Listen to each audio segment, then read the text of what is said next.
everyone, and welcome to Conversations on Data. I'm your host, Havish Madhupati. I'm delighted to have with me today Ankit Sangal, who is not merely a guest, but has been a colleague of mine at Reckitt Benckiser more than a decade back. Ankit has 10 years of experience working with Reckitt Benckiser, the Timex Group, the Umesh Modi Group, and the Baidyanath Group in various roles in sales and marketing. Post that, he founded with his wife a brand and design company called Our Little Studio. And that is what he has been doing for the last 5 years. And his journey has been very interesting because moving from a sales and marketing profile into a brand profile has been very exciting. On top of that, this has been an entrepreneurial start. Our Little Studio is a venture that focuses on creating awareness and difference in industry through commercial designs. And they have a multi-platform design house. They create branding, packaging, event design, stationery, social media campaigns, and so on. I'm delighted to have Ankit with me today. Hi, Ankit. Welcome to the podcast. Hi, Avish. How are you? Very well. It's a pleasure to meet you after all these years. Same here. Same here. 10 years. Yes, yes. All right. So let's jump straight into it. Um, so, as I always do with my guests, first things first, uh, tell the audience a little bit about your current role, what you do, and how has your corporate journey been so far? Okay. So, right now, I am working as a founder with my wife for a digital agency, which is into design space only. The name of the agency is Our Little Studio. This agency is the outcome of me always being scrutinized and working behind the lines when my wife used to design. She started as a freelancer. Earlier, she was into corporate job, and since she was designing lot many stuffs, and I used to see her on a small desk in our bedroom while designing. So I used to give her a lot of ideas and a lot of out of the box thinking. So from there, this idea got into inception that we'll someday start something of our own. And then from there, in 2017, we finally started our little studio. We got incorporated and got into LLP kind of setup. Then from there, we got a lot many clients, who were into multi-domain corporate sector.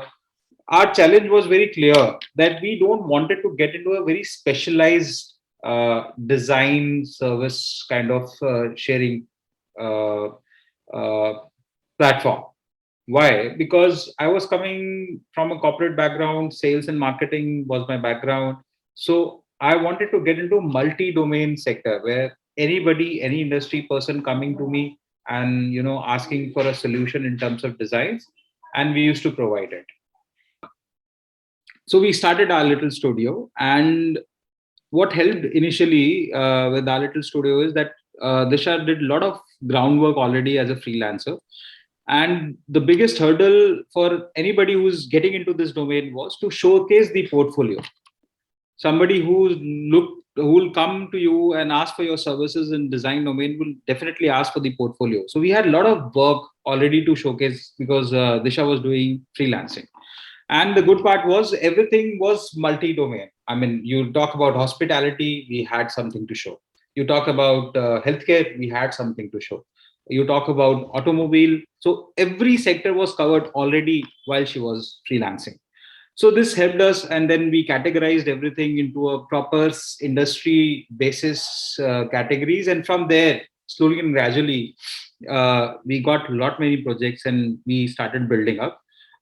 We scaled, and we were very comfortable while 2018 passed out, and 2019 we moved through 2019 everything. COVID came in, and still we survived these last 2 years, and everything is working well. Um, Now, in December, we have just launched a product under our little studio by the brand name Big and Bold.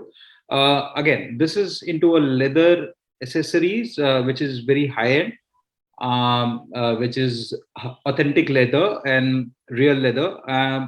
And there is a story behind how we started. Again, we'll get into this much detailed. We'll get into the much detailed perspective in coming time. So my role in handling our little studio now is that I basically source all the operations and client servicing and management in terms of client feedback, and giving the outer perspective to the in-house design team, and Disha lead the team in terms of art direction and designing. So this is how we are managing our individual domains.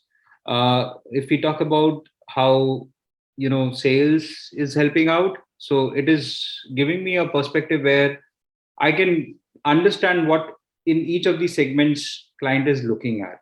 So that perspective is really helping out to give the solutions, and this is how we are standing out. Plus, we are also doing very tough work in terms of getting back to the clients on very uh, thin timelines, where somebody is asking for something and we get back to them very soon. So we have, I would say, very high turnaround time. So this is what I'm doing basically prima facie with our little studio presently.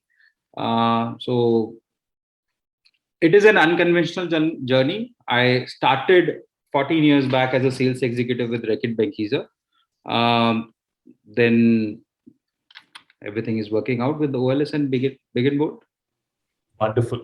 Ankit, I'll come back to the question on design a little later. But before that, there is the most interesting question that I want to ask you, which is about misconceptions about sales, right? I have been teaching at B schools for a very long time. And whatever type of B school we talk about, whether it's the top tier, let's say the 100 to 250 rank, or mid tier colleges, there is still a lot of confusion, misconception, incorrect information about a sales role, right? So I would like you to be honest, since you have worked in sales and marketing, and both of us have been colleagues earlier.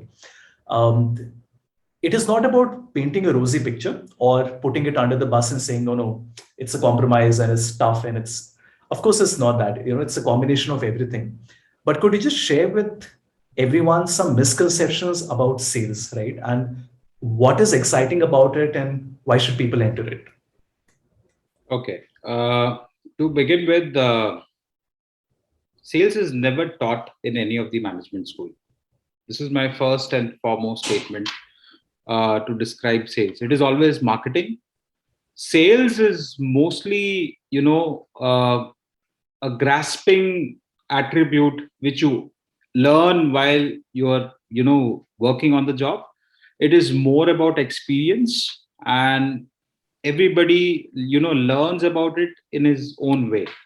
So there's nothing right and wrong. There's no right path or wrong path in this. How management schools talk about sales is more towards, I mean, Havish, to be very frank on this, there is not even much case studies in sales segment in management schools. It is only marketing. तो अगर perspective ये है कि so when you talk about misconceptions in sales and not to be rosy and it has to be bit harsh, I would say no B school today in India is teaching about sales. It is only marketing. So हमने खुद ने जब हम on the job गए एक perspective को दिमाग में लेके, and then when we went down on the field, we understood how harsh the sales is. If you remember, we were given an order book while we were working in the Reckitt, and then we were asked to sell a piece of Harpic and piece of soap.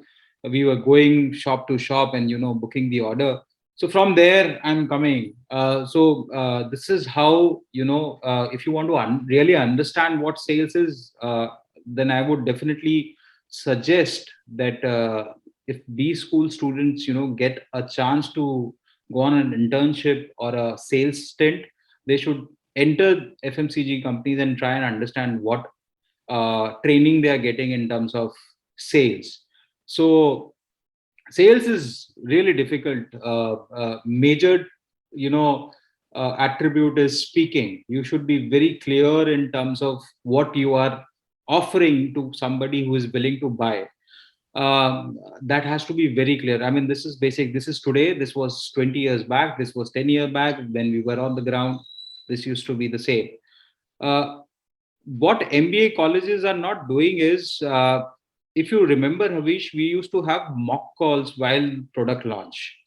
So that was really an eye opener for us when we were working, that any product which has been, launched in the market, we used to do role plays, being a executive or the sales person and one shopkeeper, and we used to, do a lot of groundwork in terms of how to pitch in and how to tackle, from a shopkeeper's perspective and from a salesperson's perspective.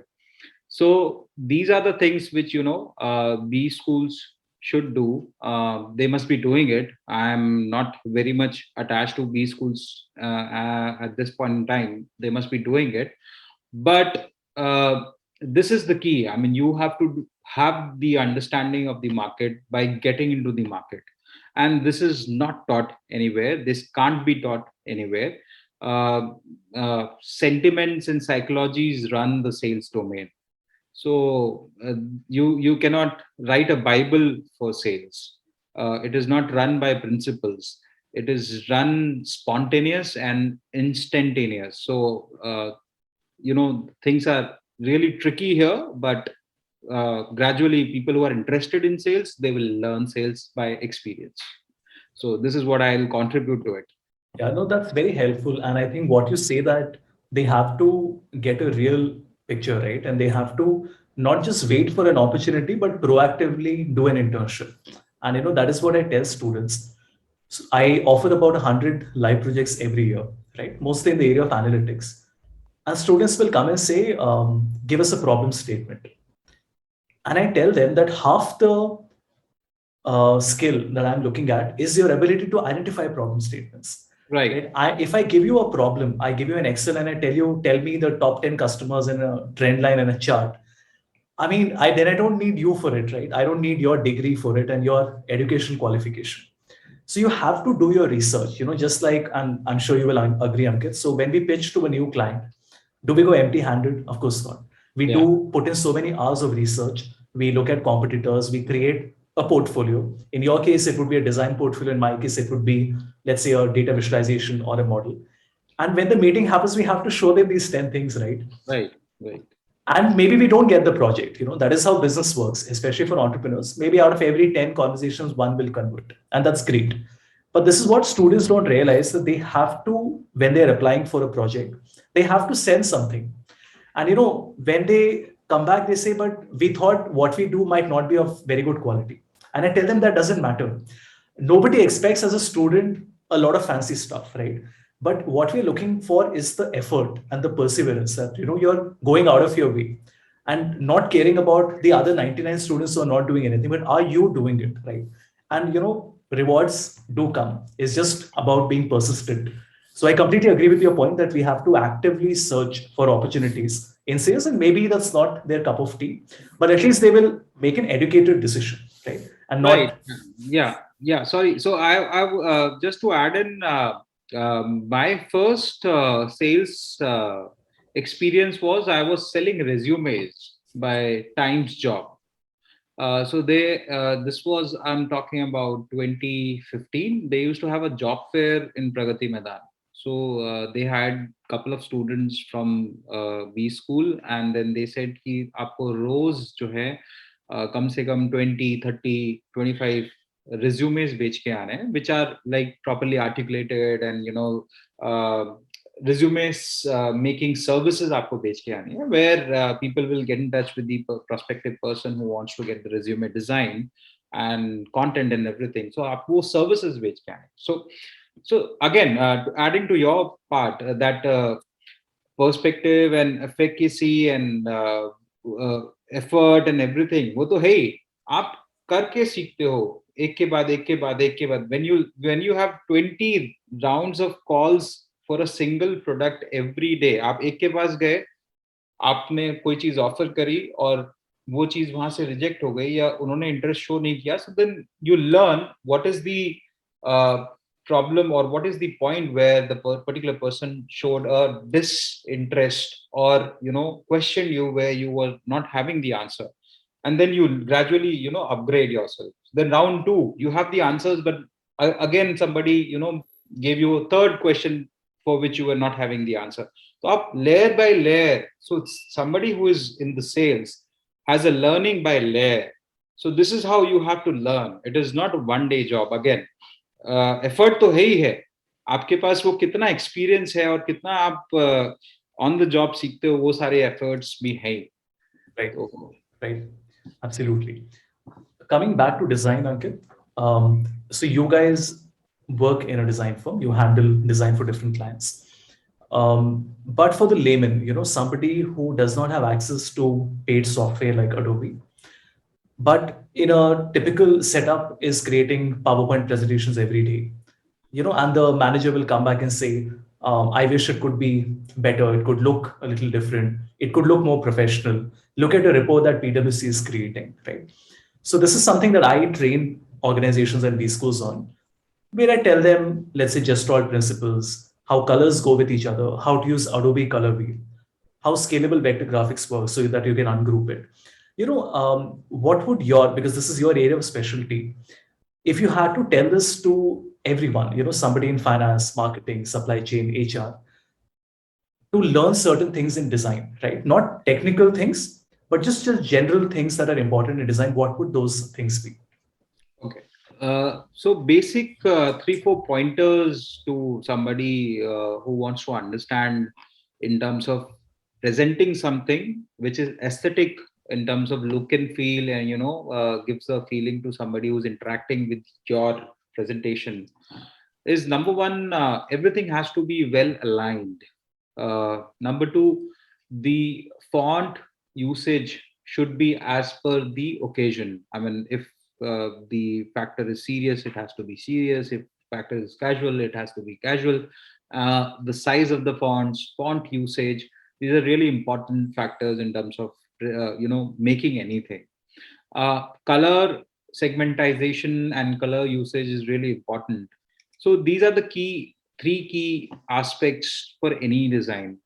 Now, how somebody how to interact, I mean, वो usability को कैसे आप importance दें और वो कैसे correlate करूंगा मैं उस चीज को, वो इस तरह से correlate करूंगा that for a B school grad, the first point of interaction of him is his resume. He has to design that resume in two perspectives. One is via content, and second is through the layout. His qualifications are of course there, but somebody who is searching for a right candidate will sort the resume first on the viewability and visibility part, and then the tools in terms of scanning things in terms of their requirement, that what is the background they require, what is the specialization they require, and everything has to be in place, everything has to be perfect, well aligned, well synced, properly highlighted, fonts, colors, and everything. So that's how that particular resume will get into the highlight mode and people will interact, the recruiting people will get interact. So this is the first step for a B school grad to understand the importance of design. For any company or any executive, the first design element is his or her visiting card. So somebody, if you're meeting with someone, he doesn't know you personally or your personality or your company or anything. I mean, you are an entrepreneur, he doesn't know you, what you're doing. So your visiting card is the first impression you are holding in your hands and passing on to the person. So it has to be well designed.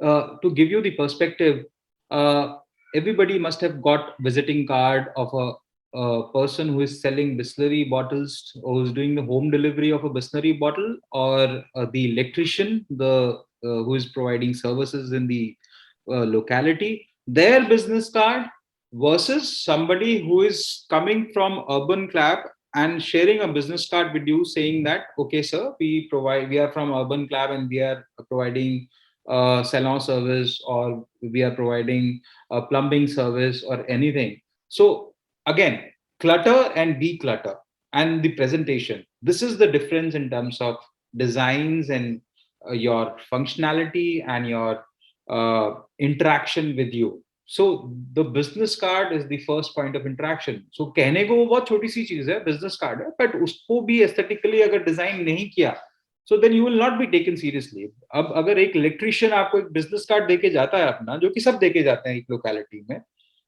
But वो इतना aesthetically design नहीं होता, तो आप उसको side में रख देते हैं. बट वही अगर अच्छे से डिजाइन होगा या सिंपल होगा या लुकेबिलिटी या अप्रोच वाइज अच्छा होगा, तो आप देखोगे उसको. So this is how the whole gamut works. So this is the thing. Then the second aspect for B school grads or anybody or HR or anybody are the policies and the catalogs and the company circulars which they circulate. I mean, अभी Covid के time में पिछले 2 सालों से हर चीज के लिए awareness जो दी जा रही है, वो इन टर्म्स ऑफ बहुत ज्यादा विजुअलाइज की जा रही है, बिकॉज ओवरलोड हो रहा है, बहुत ज्यादा कंटेंट का ओवरलोड हो रहा है. तो दे हैव टू अंडरस्टैंड कि कितना मिनिमलिस्टिक रखें, विजुअली कम रखें, सो दैट कि वो अपीलिंग हो, इंटरेक्शन कम टाइम में ज्यादा चीजें समझ में आए. तो again this is a design aspect कि आप कितने कम से कम टाइम में अपनी चीज एक्सप्लेन कर सको. So it is all about the convenience you are giving to somebody who's interacting with your POS, point of sale, or point of interaction is really important. So this is how I say the immenseness and the importance of design is for anybody, for any corporate or B school grad or any student or executive, anybody. This is how it works and this is how it plays. Right. Some excellent points, and you and I were discussing before. The fact that now you have all these free tools available, it has actually made things more complex, right? Because let's say 15 years back, a normal person will never even attempt to design, because you will always have a design team or you will hire somebody, right? Let's say if you are a small business. Now what has happened is, with all these free tools, everybody feels that they know everything, right? And that's a big challenge, because if you don't know how to design, you will spend some money and get some work done. Now, because you have these tools, you will do a shoddy job, right? And bad design looks really, really bad. I always tell students it's better to make a simple layout with text rather than putting 5 different design elements from different places, because it's just so unprofessional. It is not adding any value, right? So like you said, minimalism in everything you do is also very important. Okay, Ankit, the final question. To add to that, please. Avish, there's a great piece of insight I would like to say. People who are relying more towards the templatization via Canva or templatization for website development, I think they forget one thing, that whatever the template they are using is resellable. तो अगर आपने कोई चीज उस template को लेकर बनाई है, कोई सोशल मीडिया क्रिएटिव बनाया है, या कोई विजिटिंग कार्ड एक पर्टिकुलर फॉर्मेट पे बनाया है, which has been offered by a Vistaprint or any XYZ website, is also available to millions of people who are there in the open space. तो अगर आपका बिजनेस कार्ड और उनका business card same हो गया, या मतलब आपके बिजनेस कार्ड जैसा, या आपका जो लोगो आपने उठाया है उसमें कलर चेंज करके किसी और ने वो लोगो परचेज कर लिया उस वेबसाइट से, तो आपकी एक्सक्लूसिविटी कहाँ गई? So the game here is, एक और चीज, आप आज की डेट में कितनी शॉपिफाई वेबसाइट्स आप देखते हो, सबका लेआउट सेम है, because it is the template of the website, which is same, and you just have to plug and play the colors. तो उसमें अलग चीज कहाँ से हो गई? तो मैं यही बोल रहा हूँ कि for a beginner or for a starter, because these branding exercises and getting customized designs are not cheap today. You can get a shoddy job done by a freelancer. I'm not saying freelancer, by the way, I'm not saying when getting a shoddy job done by a freelancer, that freelancers are not doing a good job. They do. My wife was a freelancer, but again I'm saying एक 100 रुपए का लोगो बनाने से अच्छा है आप to start with, you can start with the templates, and gradually when you feel like okay, your business is having some sort of traction, you can get onto some agency or some studio and work out some opening sort of package where you can have some basic pillars for your company, so that your identity and your ideation should be very exclusive to you. So slowly and gradually it is a need of an hour. तो ये इसका essence करके ही समझ में आएगा. This is what I need to contribute to what you were closing in. Ankit, you said it is for business owners that it's better to wait and start with something small and build on it rather than try to do everything. This applies to business school students as well. What happens is one misconception they have is that the organization will teach me all these things. No organization is going to teach you how to make a PowerPoint presentation. They will not. Right? You have to learn these things on your own, right? That's one. The second is that they feel we will learn everything after 2 years when we get a job. What they don't realize is that you will not have the time. See, you might have the interest, but when you are coming back home at 8 o'clock, you're not going to have the energy to watch your 2 hour course on Udemy, right? And these learnings take a lot of time. It doesn't seem like a lot, but even to learn how colors work, you can spend years just studying that, right? So the sooner you start, the better, right? And I tell them that if you want to have that USP, that edge when you're in the corporate, you have to start now. I think the biggest challenge is everybody feels they know about it. Everybody says, don't we know what is RGB? But it goes much beyond that, right? Like you have to go really, really deep into these things. I completely agree with you. So Ankit, the last question, because you have, similar to me, we have worked in the corporate, and then one thing led to another, and we ended up doing our own thing.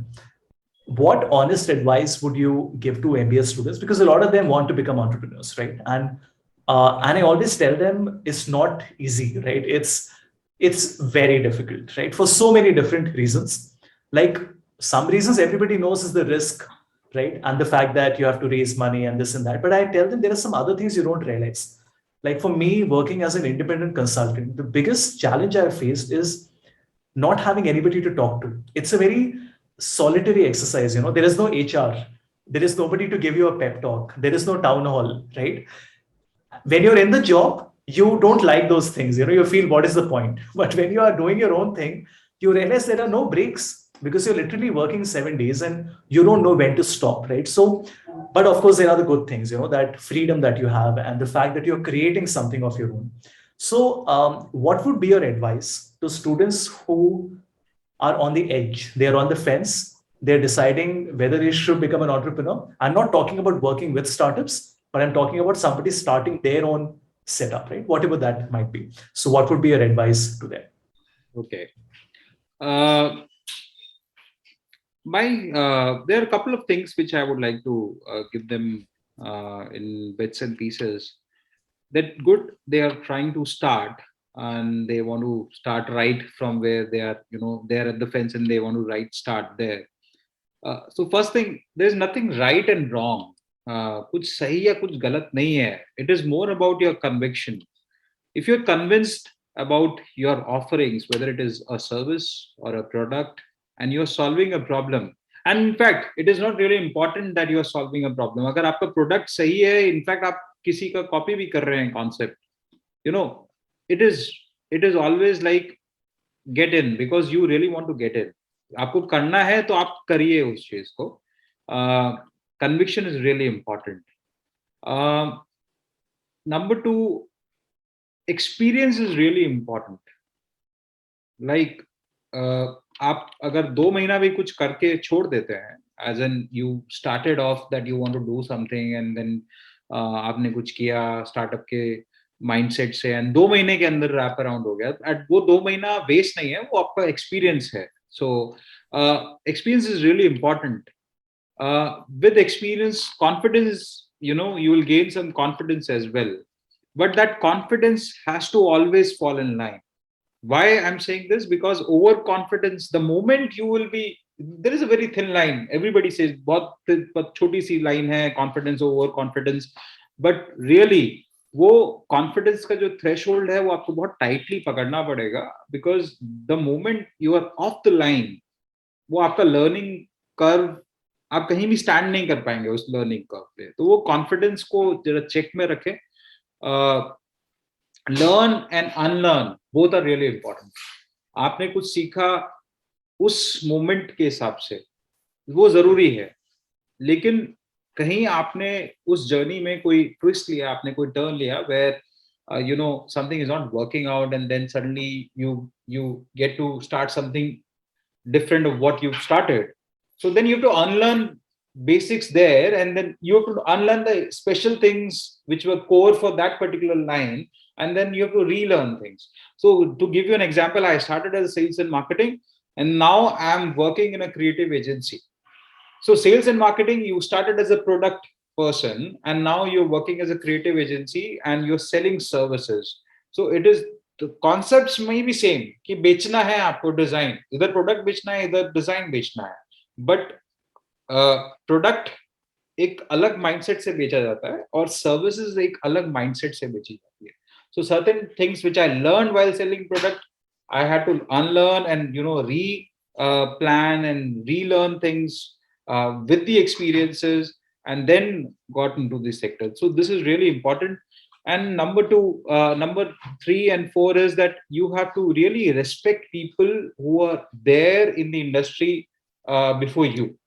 Trust me, it is really important. मतलब कोई आपसे पहले industry में है तो उसको please respect करो. आप ये मत समझो कि you're coming from a B school, which is a premium B school, and you have that arrogance that you know everything.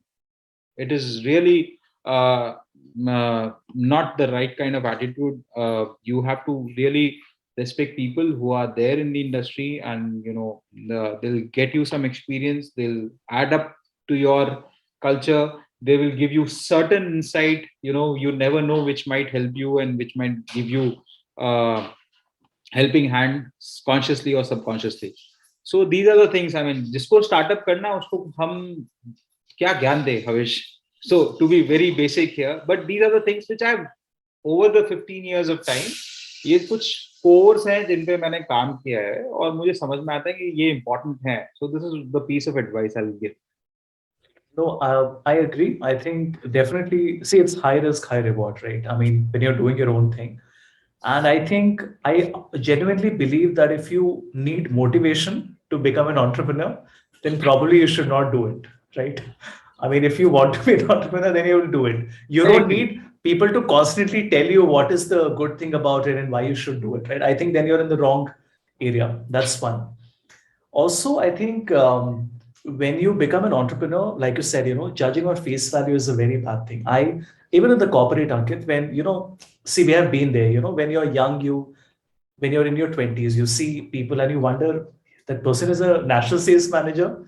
I can speak better than him. I can make a better PowerPoint presentation. They don't even know how to write an Excel formula. But then you realize that no company is a fool. If somebody is at some position, and in the same breath, if a person is running a successful 100 crore business, they must have done something right. Okay. You can fool people once, right? You can't fool people every time. You can get lucky once, you can't get lucky all the time. Right. Agar wo kar rahe 100 crore ka business means they have done things right again and again and again, right? So, I mean, we have all been there, right? And I think once you become mature and older, you realize that you have to judge somebody by their success, right? Not as per the other external traits that we usually cherish, right? And that holds true everywhere, right? I mean, of course, there are certain jobs where it's important, to dress up in a certain way and talk in a certain way. But for 9 out of 10 places, it doesn't matter, right? What matters is, are you doing a good job? I see the proof is in the pudding. At the end of the day, if you're running a successful business, you're running a successful business. Otherwise, you can say all you want to say. But then if your business is not profitable, it's not profitable. Absolutely. So I completely agree to that. Excellent. Ankit, thank you so much. I think genuine pieces of inputs coming here. And I think just to recap the fact that how somebody should look at sales, right? And proactively have a go and then take a call if it's for them or not. I think that's very important. Design both for small business owners, somebody in the corporate, B school students. I think learning the basics again is very important. And I think both of us agree you can't learn it overnight or learn it by doing 5 courses on Udemy. That's not possible. You have to spend a lot of time. And finally, on the entrepreneurship bit, I think, if you have to do it, you have to do it, right? And if it doesn't work, it doesn't work. I think the only regrets we will have in life when we are older is the things we did not do. I don't think we will ever regret doing something, right? Because if we did it, at that moment, we felt like doing it. Tomorrow, if I feel like investing 10 lakhs on my website, I did it. Maybe I did not get the result I wanted. But after 5 years, I will not think maybe I should have done it. What would have happened if I did it? Of course, you have to take educated decisions. It's not that you can spend money everywhere. But if you are thinking of doing it, do it, because that regret should not come later. That, Right. I wish I could have done it differently. I think that's important. Okay, once again, thank you, Ankit, so much. Sure, Vish.